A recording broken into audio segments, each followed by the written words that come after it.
Alright guys, what's up? Rosar here, back with another video. Today I wanted to discuss one of the projects I'm mostly excited about for this 2026, and it's the new Harry Potter TV show. Now, as a raging Potterhead, the news of a new Harry Potter show, excited me like few things can, but then I read that it was just the adaptation of the 7 books, and from that moment the excitement was kind of muted. Now, I always thought the movie did a pretty good job as adaptation, and I thought so until I read the books multiple times. With the incredible lore created by J.K. Rowling, I was expecting a new film series that would kind of like remove the bitter taste left by the Fantastic Beasts series. Or honestly, I wanted like an in-depth TV show on like things that were only mentioned in the books, but they offer so much potential to explore that it's honestly such a pity that they haven't done it yet. Like, you could have done an amazing TV show like set in medieval times about the 4 founders of Hogwarts. You could have done a spin-off on the Marauders and ended with the first Wizarding War. But most importantly, what I really wanted to see was a TV show about Voldemort's years, like from his conception to like his first downfall. So you could literally start from her mother and father, and then end the series with the beginning of Harry Potter. So when he tries to kill Harry and the spell backfire. So that honestly would have been amazing, and I would have loved to see that. You could have come up something, I don't know, like kind of like the Hannibal TV show on Netflix, something very dark, very psychological. And yeah, it's a shame that they never did it, because the material was there. They just had to adapt it. Now, the reason why I really wanted the Voldemort TV show is because I was being fascinated with villains, and honestly I think villains are really what makes or breaks a project. Because if you have a hero that is the main character and the hero is not challenging enough, like there's not strong enough, is not smart enough, they're not pushing the hero to their limits, like, is it really a hero? I don't think so.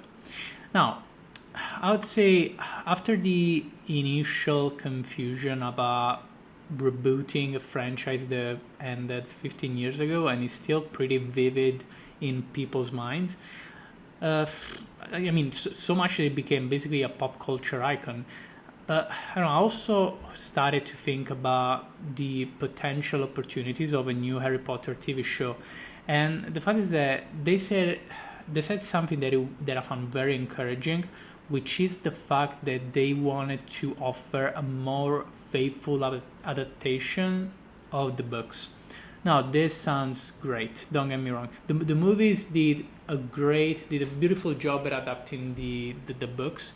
They really set up an amazing atmosphere, the music, the colors, the actors were perfect from start to finish. So they really, I would say, complemented the books really well. But the problem is that you had to fit in 2 hours what fits in like 4, 5, 600 pages. So obviously, as they progressed with the movies, it became increasingly more challenging to do a proper adaptation of the books.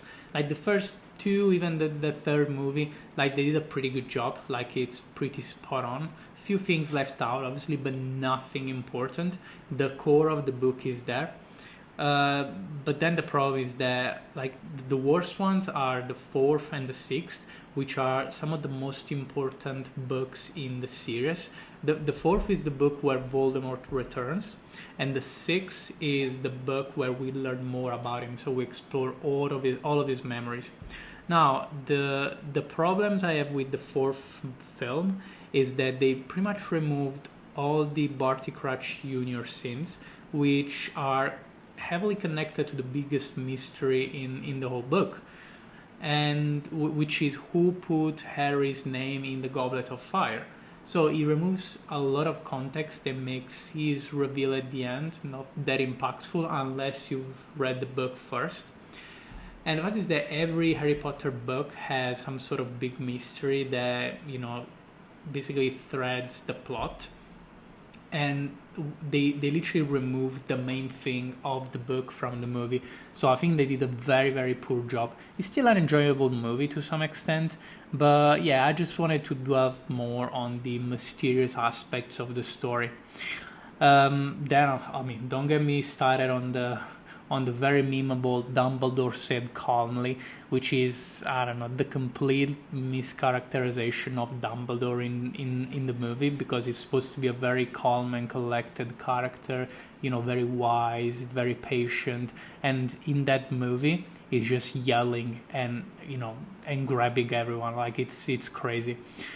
Anyway, let's move on to the sixth one. Why do I think it's actually the worst one? Because the problem is that the sixth one is the key to the whole franchise, because that's where you learn about Voldemort's secrets, the Horcruxes. So the fact is that with every memory that you see, you learn another piece of Voldemort past.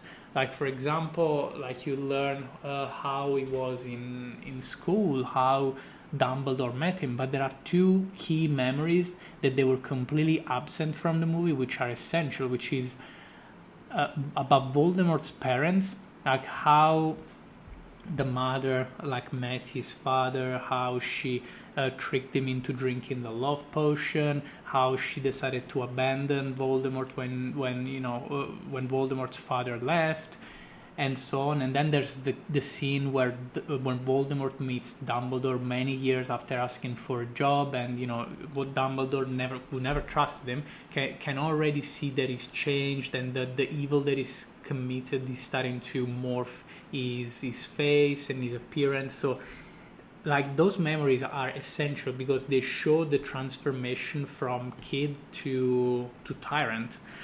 And I will never forgive the movie for removing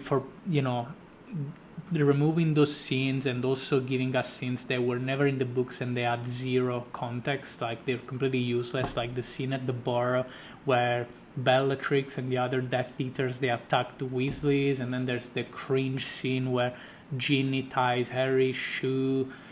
Like, oh my god, why would you choose those scenes over these? Like those scenes are literally inconsequential, and you decide to remove some aspects of the main villain, which I think it comes off as a bit uncharacterized, like a bit plain in the movies. Like it doesn't have all the verve that he has in the books, which again, it's a shame. So basically there's also books actually that did a pretty good job with the books. For example, the fifth one, a lot of people love it. They think it's the best one, and I think considering that the fifth one is the biggest book, they actually did a great job removing all the bad parts from the script. Now, what I would say is that there's also the problem with a lot of characters that were completely left out from the movies. For example, you have Peeves, which actually the scenes of Peeves were shot but never put into the movie. Then there were the scenes with Charlie Weasley, which I think they were never shot. So like there are important characters that we actually never meet, and it's a shame because they add so much to the story. So this is why I think the news about the new Harry Potter TV show came as, I think at a good time, because I would say it's not too long, but it's been enough since the movie ended. So it could potentially fix some of the problems that I mentioned. Now, this sounds peachy, right? Like a new Harry Potter TV show, book adaptation, we're gonna fix all the issues with the books, etc. The premise sounds great, but just like the Odyssey that just came out, the fact is that these also came with a lot of controversy, and just controversy took mainly the form of tone and casting. Now let's address both. Tone is the minor one, the fact is that from what we gather from the trailer, this is gonna be a very dark show. Like, it's gonna be the colors look very muted. The show, the tone of the show is very mature. They're gonna be, I would say, analyzing much deeper Harry's psychology and how he was raised in an abusive household, which is great and all, but I don't want that. I don't know, like grounding it in reality, like taking away from the magical aspects. That is that you can also say, oh, they're gonna do the Muggle stuff more darker and like grounded in reality, and then they're gonna use way more colors in Hogwarts to show the stark contrast with the magical world. It's just that it doesn't look that way. Like, even from the few shots that we got from Hogwarts, it doesn't look that different from the real world, to be honest. So I don't know, I'm still on the fence about this, so I will let to watch at least the first episode to decide. Now, the fact that they have more time to let the story breathe is great, but it's also a double-edged sword. The fact is that they, in a way, they might give justice to the books and finally put on the big screen all the scenes that were taken out of the books. But at the same time, if they expand too much, they might actually turn the pace into a slog, which again, I think it takes away from the magical aspect of it. So they really need to be careful, and it's kind of worrisome that they are shooting scenes that are, were never mentioned in the books. Like, they want to expand on that, like they're gonna film some scenes between Dumbledore and Nicolas Flamel. They're gonna show the Barrow in the first season. They're gonna show Malfoy's Manor, the Ministry of Magic. So I don't know, like, the fact is that in certain scenes that are not in the book, or presenting characters and set pieces that were meant to be shown later on in the story, it takes away from one of the main aspects of the book series rather, which is the fact that we are discovering the magical world with Harry. So we see the Muggle world through his eyes, and it's horrible and boring, and he wants to get the hell out of there. And then there is the magical world, so he starts learning about all these incredible things and how wonderful and colorful and full of life the magical world is. So that's and that's very immersing, because you fell in love with the characters, with the story, with the places, because Harry does too. Now, I would say again, like, I'm gonna suspend my judgment on this, but I know that books and TV shows and movies are different mediums, so you cannot do an adaptation that is like 1-to-1, but I would say at least keep the core of J.K. Rowling writing style, so inserting the magical elements, the mystery about it, and seeing everything from Harry's perspective, so we know just as much as he does. And yeah, that's what I wish that they're gonna keep in the TV show. So that's gonna make sure that it's actually a faithful adaptation of the books. Now, as I said, I'm gonna suspend my judgment until I've seen the final product. But what I cannot suspend my judgment on, because it's out there, it's the casting. And you probably know where I'm going with this, so I'm gonna try to keep it short and sweet, because I think it's been discussed far too long now. When it comes to the movies, J.K. Rowling was consulted, and she had a lot of decisional power in there, and she had a very strict rule about giving roles in Harry Potter to just British actors. So English, Scottish, Irish, etc., which makes a lot of sense. The fact is that I don't think that an American cannot pull off a British accent, or it cannot look British or like a wizard with enough makeup. That's not the case. The fact is that the series is very much rooted in the early to mid 90s Britain. So I think it's something that you have to experience yourself to really understand it.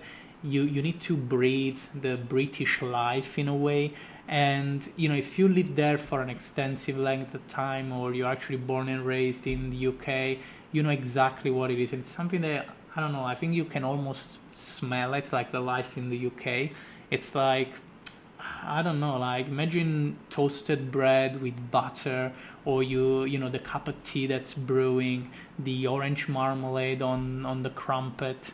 I mean, it's not just food though, it's just the examples that I could think of, but it's just many aspects of everyday life that you only understand if you lived in a specific place at a specific time. Okay, it's like, I don't know, it's one of those places kind of like Texas, right? Like you feel it, you understand it if you're from there, if you live there long enough, so if you make it yours. So, and I would say that aspect of only having British actors, it really helps with the immersion, like with the suspension of disbelief, because you can see that they're like, they exude like Britishness from all pores. That's why I loved so much the casting. I think it's the most perfect casting of any franchise. Like maybe like I would put it on par with the Lord of the Rings. Now, so where am I going with this? The fact is that there were a couple of bits of casting that didn't go down very well with the general public. One was John Lithgow as Dumbledore, and a lot of people criticized the decision that he was cast as Dumbledore because he's an American actor. But at the same time, a lot of people were calling for Adam Driver to be cast as Snape. So he's American too, but I understand why he would have been perfect as Snape. But at the same time, he's American, so you can have like double standards about this.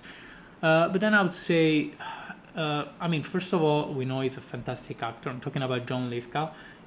He done many great roles like the Trinity Killer in Dexter, but also like it's not the first time that he played a British character. He was also in the TV show The Crown, and he played Winston Churchill of all people. So we know for a fact that he can appear and act British. So that kind of like calmed my worries a little bit. And then we saw the first pictures, and then we saw a little bit of him in the trailer, and it looks phenomenal. So I think he's going to do a very good job, and he's really going to give justice to this character. One thing, I really hope he stays calm.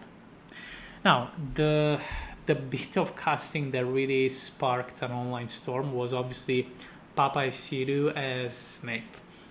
Let's say Snape is one of the most controversial and beloved characters created by J.K. Rowling, and he was pretty much made by in a household name by the iconic performance of Alan Rickman, who took basically a great anti-hero and infused it with even more charisma and gravitas.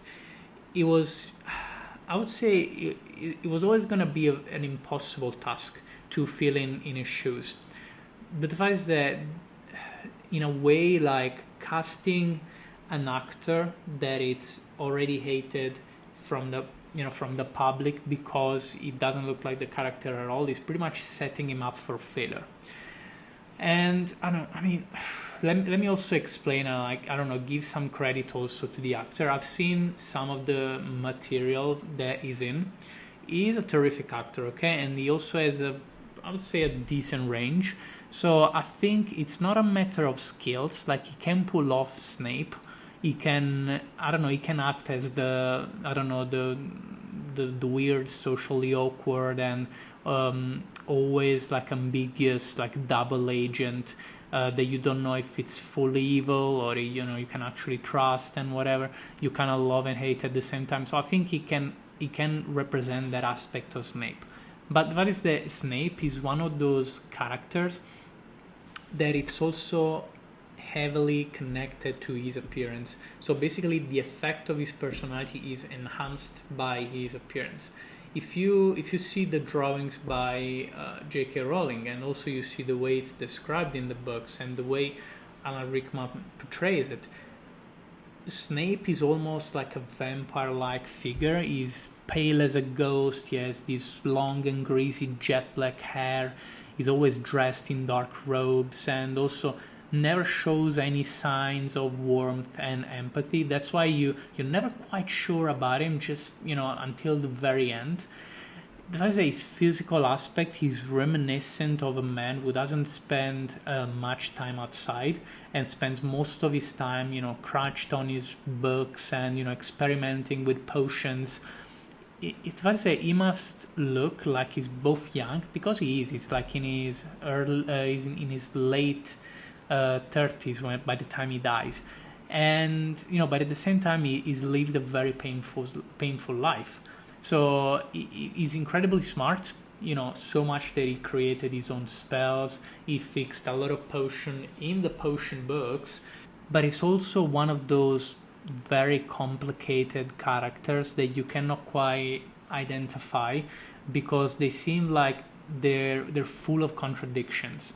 So it's the kind of complexity that's, when you pair it with his appearance, it creates like the magical effect that that's why people can't help fall in love with Snape, even if you hate it for most of the series.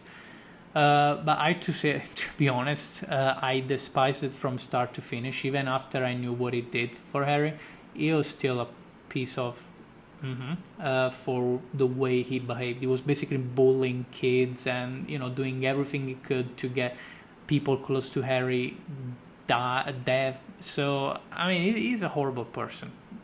Now, in case you haven't noticed, Paapa Essiedu is black. Now, first of all, that is in contrast with the sicklish appearance of Snape. Also, like the pallor that's almost reminiscing of marble or milk that characterizes Snape. And the fact is that he's also quite an handsome actor, while Snape, well, let's say that he's not gonna win any beauty contest. So, and it's specifically designed that way. Also, there are other things like the hook nose that he doesn't have. So I don't know if they're gonna use prostheses, so they're just gonna, forget about it. Same with the long greasy hair that they will be replaced by dreads. So I mean, I don't know, like if you had to take a character and change it entirely, it kind of tells me that you don't really want to adapt the character, but you want to insert a new character, but you know that you cannot do it because it's an established story. So you take an established character and you just flip it upside down. Now, I don't know, I think it's, in a way, it's a complete betrayal of the premise about, being more faithful to the books and the source material, and, it feels like a complete unforced error. It just, I don't know, like trying to, this choice is so far from being ideal casting, considering we could have had Adam Driver. It's like, the case where Warner Bros. is trying to fit a square peg into a round hole. It doesn't work like that. If this seems like storm in a bottle, you might be right. And the series is still gonna make insane numbers. Like, let's not fool ourselves. Like, it's not gonna flop because Snape is black or Dumbledore is American, or because the tone is too dark. It's just not gonna happen. Harry Potter is one of the strongest franchises out there. It's the one that they haven't ruined yet. But we'll see after the first season of this show. The fact is that the trailer actually did something that I didn't think it was possible. It managed to get ratioed. Like, it was, I think, the first trailer of a major franchise that did that. The other surprise happened a few months later with the Odyssey trailer, but the Harry Potter one was genuinely insane. And that like 99% of the dislikes are there because we see like one photogram of Snape. So people, like even the general audience, dislike it so much that they had to make a statement here, which I hope Warner Bros. Takes on board, although it's too late to fix it. Now, I want to be fair here, okay? I don't want to jump to conclusions or anything. I still think Paapa deserves a chance to prove himself and show to the world his version of Snape. In a way, like, all the odds are stacked against him, so in a way it might be even more satisfying winning, or in a way like he can make you work with less pressure on you, because you know that most likely people are gonna hate you anyways, so you can kind of like be I don't know, creative, but also like be less stressed out about giving 100%. But I don't know, I think he's gonna do a good job. Like he's gonna, again, like it's not a problem of acting, because he has the acting chops to do Snape. We have to see if his interpretation of Snape is gonna be good enough that our suspension of disbelief holds. But yeah, again, we'll see about that. Now, anyway, what do I think of the show? So I think, not expanding on the lore that J.K. Rowling created is a big waste of material, considering also like people are craving more original content, even if it's based on an established franchise. But just get more creative with the material. Don't just do like a sequel, a prequel, or another reboot. You can just you can literally make it as a period piece in different time in history to show different sides or different aspects of the magical world. That would have been very, very fascinating. Now, this makes it feel like a giant cash grab. Like, they know that the Harry Potter franchise is a very fat cow, and they want to squeeze it dry until they can. And they would die before creating something original. Unfortunately, this is not surprising at all. Like, we've seen how Hollywood has been doing things for the past 15 years at this point. I don't even know, I lost count of the years, honestly.